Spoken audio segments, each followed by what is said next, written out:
देख सकते हैं ये दूर तक मार्केट फैली हुई थी और इसको मदीना मार्केट बोलते हैं। और ये इधर के लोगों का कहना है ये सरकारी ज़मीन थी और इनको नोटिस भी भेजे गए थे। ये पठान हैं जिन्होंने कब्ज़ा किया हुआ था और अब गवर्नमेंट ने इनसे कब्ज़ा छुड़ा लिया है सारा।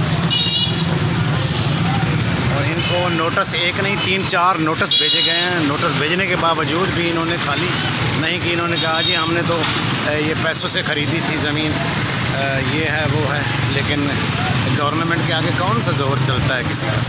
फिर ये ज़मीन भी सरकारी थी, इन्होंने खाली करा लिया। बहुत कीमती ज़मीन थी और ये मेन मार्केट है, टाउनशिप की मेन मार्केट है ये वाली। देखो आप, ये मेन रोड है और ये साथ ही मार्केट है और दूर तक फैली हुई है, दूर तक, बहुत दूर तक है। ये आप देख सकते हैं ये लोग अब सामान उठा रहे हैं।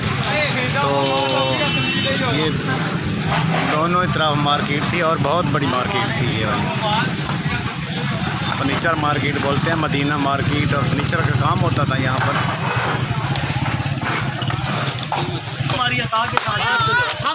ये मार्केट है, दोनों ही तरफ मार्केट थी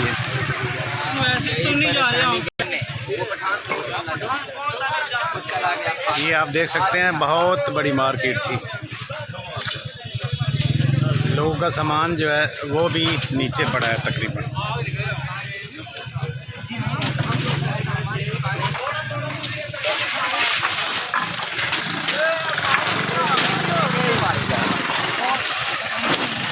आप देख सकते हैं अब लोग सामान उठा रहे हैं।